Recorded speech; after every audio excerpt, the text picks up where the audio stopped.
नमस्कार, देशकाल प्लस में आपका स्वागत है। मैं हूं मुकेश कुमार। दोस्तों, स्पेशल इंटेंसिव रिवीजन ने विपक्षी दलों को एक कर दिया है।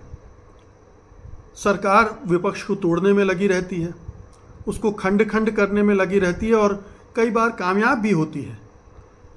लेकिन उसने चुनाव आयोग के जरिए बिहार में जो स्पेशल इंटेंसिव रिवीजन शुरू किया है, और चुनाव आयोग ने तो पूरे देश भर में इसे करने की घोषणा कर दी है, उसको लेकर एक पूरा माहौल बन गया है। बिहार में ख़ास तौर पर, बिहार में तो जिस तरह की गड़बड़ियां सामने आई हैं, धांधलेबाजी सामने आई हैं, उसके बाद विपक्ष को कोई शक नहीं रह गया है कि ये चुनाव को चोरी करने, वोटों की चोरी करने का एक प्लान है, साजिश है, और इससे हमें लड़ना पड़ेगा।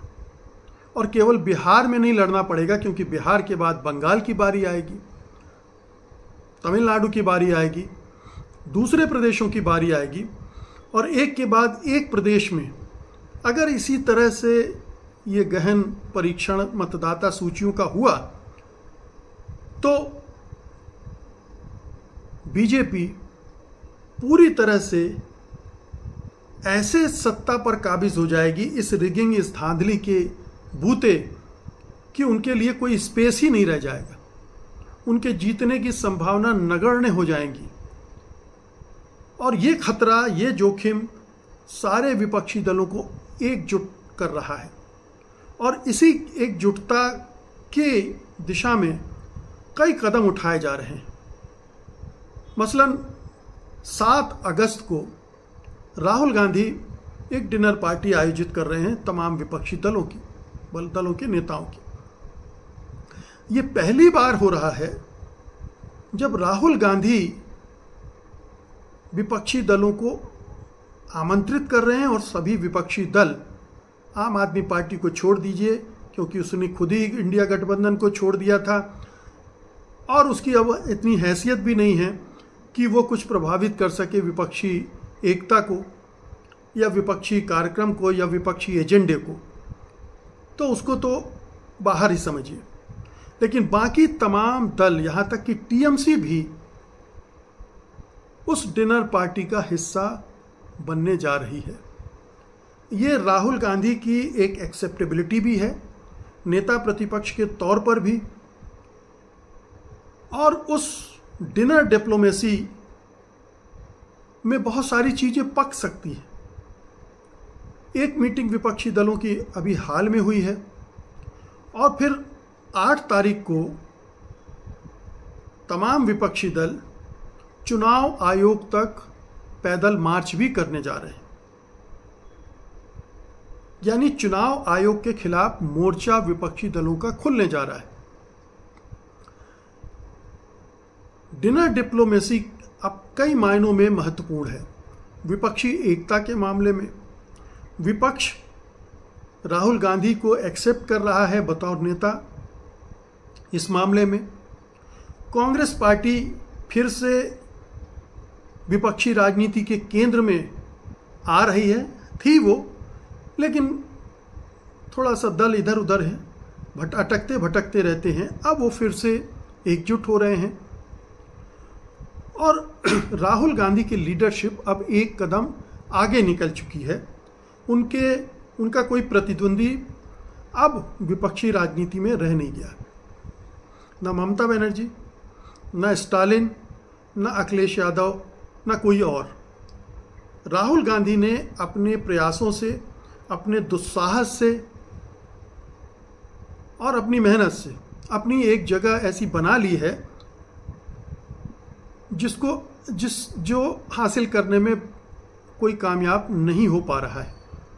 तो राहुल गांधी की डिनर डिप्लोमेसी ये एक तरफ इशारा करती है। दूसरी तरफ उसके दौरान जो मुद्दे उभरेंगे, बातचीत होगी, उसमें एक बड़ा प्रश्न उपराष्ट्रपति के चुनाव का भी है, और भी बहुत सारी चीज़ें हो सकती हैं। आज हो सकता है कि गृह मंत्री अमित शाह कोई बड़ी घोषणा करें जम्मू कश्मीर के मुतल्लिक या यूसीसी के मुतल्लिक, वो भी एक विषय आ जाएगा। और SIR अपने आप में इतना बड़ा मुद्दा बन चुका है, ये चुनाव आयोग नहीं, इस सरकार के गले की फांस बनने जा रहा है। क्योंकि जैसे जैसे ड्राफ्ट मतदाता सूचियां लोगों तक पहुंच रही है, वो देख रहे हैं कि इतने बड़े पैमाने पर नाम काट दिए गए हैं और अभी और काटे जाएंगे, तो उससे एक भयंकर विरोध की आंधी उठने वाली है। और वो विरोध की आंधी केंद्र सरकार के लिए, मोदी सरकार के लिए आसान नहीं होगा उससे जूझना। चुनाव आयोग भी उस झंझावात में फंस जाएगा और अभी 12 अगस्त को सुप्रीम कोर्ट में उस मामले में सुनवाई भी होनी।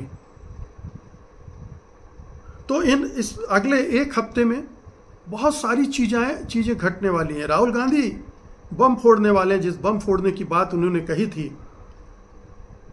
कि लोकसभा चुनाव में 70, 80, 90 सीटों पर घपला किया गया, घोटाला किया गया है और उसकी वजह से मोदी जी सरकार बनाने में कामयाब हो गए, नहीं तो इनकी सरकार भी न बनती। इस बीच में वो भी होना है। शायद 5 तारीख की तारीख थी, 5 को ही होती है या एक दिन आगे पीछे करते हैं, ये देखने की बात होगी, लेकिन वो धमाका भी होने वाला है। तो विपक्षी फ्रंट पर बहुत सारी गतिविधियां एक साथ चल रही हैं। मोदी सरकार को इनसे निपटने में बड़ी मुश्किल पेश आएगी और शायद इसीलिए वो ध्यान बटाने के लिए, हेडलाइंस मैनेजमेंट करने के लिए इसी बीच में कुछ बड़ी बड़ी घोषणाएं भी कर सकती है, ताकि एक तो राहुल गांधी के धमाके की आवाज को कम किया जा सके, दूसरा विपक्षी दलों में भी फूट डाली जा सके, किसी इस बहाने से किसी उस बहाने से। लेकिन ऐसा लगता नहीं है, क्योंकि जो मतदाता सूचियों के इस विशेष परीक्षण की बात है, उसने तमाम राजनीतिक दलों में एक असुरक्षा पैदा कर दी है विपक्ष के। अब देखिए कि तमिलनाडु तक से आवाज उठ रही है कि वहां करीब 6 से 7 लाख मतदाता बिहार के वहां की सूची में जोड़े गए। एक खबर ये आ रही है कि मोदी सरकार किसी भी तरह से बंगाल पर कब्जा करना चाहती है और वो बंगाल की सरकार को हटाकर राष्ट्रपति शासन लगाएगी और राष्ट्रपति शासन के तहत जो भी चुनावी गड़बड़ियां मैनेज करनी है वो करके चुनाव जीतने की कोशिश करेगी। ये बंगाल में होने वाला है। तो ये तमाम जगहों पर इस तरह की आशंकाएं खड़ी हो रही हैं और इसमें विपक्षी दलों के लिए ये ज़रूरी हो गया है, उनकी मजबूरी भी हो गई है कि वो एक साथ आएँ और मिलकर ये लड़ाई लड़ें।